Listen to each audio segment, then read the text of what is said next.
Baik, Assalamualaikum warahmatullahi wabarakatuh. Perkenalkan, nama saya Duntia Ciani dengan NIM 24106060015. Pada kesempatan kali ini, saya akan membahas tentang ilmu nasih dan mansuh.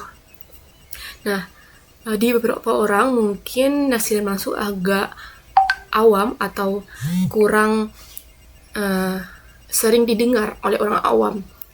Nah, jadi apa sih pengertian dari nasih dan mansuh itu? Nasih dan mansuh artinya dalam Al-Quran berarti membatalkan suatu hukum melalui dalil yang datang kemudian, atau berarti hukum satu dibatalkan, kemudian ada hukum baru yang datang kemudian, meskipun tulisan atau bacaan ayatnya masih tetap berada pada mashaf. Selanjutnya, konsep dasar dari ilmu nasih dan mansuh itu sendiri. Ilmu nasih dan mansuh tidak ujuk-ujuk disebut sebagai nasih dan mansuh. Ada kriteria tersendiri. Suatu ayat bisa dikatakan ayat nasih dan mansuh. Nah, yang pertama itu harus ada dua dalil, baik itu ayat atau hadis yang membahas hal yang sama. Yang kedua, kedua dalil memiliki hukum yang berbeda atau aturannya telah berganti. Yang ketiga, hukum yang baru menggantikan hukum yang lama. Berarti ada dua ayat yang konteksnya sama, namun aturannya udah berganti. Dan yang selanjutnya, kedua hukum tidak bisa dijalankan bersamaan. Yang terakhir, jika masih digabung maka bukan termasuk nasih dan mansuh. Artinya ada hukum baru yang menggantikan hukum yang lama.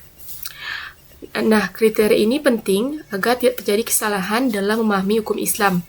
Penentuan nasih dan mansuh harus dilakukan dengan hati-hati dan berdasarkan urutannya ayat atau hadis. Artinya, bagaimana kita mengetahui ayat ini telah ada ayat baru yang menggantikan hukum tersebut? Nah, kita bisa mengetahuinya dari ayat mana yang turun terakhir, gitu. Jika ayat yang terakhir ini, jika ayat tersebut turun terakhir dan ada dalam Al-Quran ada dua aturan tersebut, maka ayat yang terakhir yang dipilih untuk dipakai dalam kehidupan sehari-hari. Nah, kenapa sih ada hukum nasih dan mansuh ini? Nah, hukum nasih dan mansuh sebenarnya diciptakan untuk mengikuti perkembangan zaman yang terjadi, gitu. Jadinya di masa Nabi dulu kan berbeda dengan masa kita sekarang situasinya. Jadi Allah itu membuat hukum baru yang mengikuti perkembangan zaman. Hukum nasih dan mansuh harus jelas bahwa hukum yang lama benar-benar digantikan oleh hukum yang baru, bukan hanya berbeda konteks seperti itu. Jadi misal masa idah itu sebelumnya 2 bulan misal, selanjutnya ada ayat yang turun dan masa idah diganti 1 bulan seperti itu. Jadi benar-benar hukum baru, bukan berbeda konteks. Selanjutnya, contoh-contoh dari nasih dan mansuh, salah satunya terdapat pada surah Al-Baqarah ayat 240 yang berbunyi, wallazina yutawaffawna minkum wa yazaruna azwajan yatarabbasna bi anfusihinna arba'ata ashhuri wa ashra, yang artinya orang-orang yang meninggal dunia di antaramu dengan meninggalkan istri-istri, hendaklah para istri itu menangguhkan dirinya atau beriddah selama 4 bulan 10 hari. Selanjutnya ada ayat lain yang konteksnya sama, yaitu surah Al-Baqarah ayat 234 yang berbunyi, wallazina yutawaffawna minkum wa yazaruna azwaja wasiyatal lazwajim jihim mata'an ilal hauli khair ikhraj, yang artinya orang-orang yang akan mati di antara kamu dan meninggalkan istri-istri hendaklah membuat wasiat untuk istri-istrinya, yaitu nafkah sampai setahun tanpa mengeluarkannya dari rumah.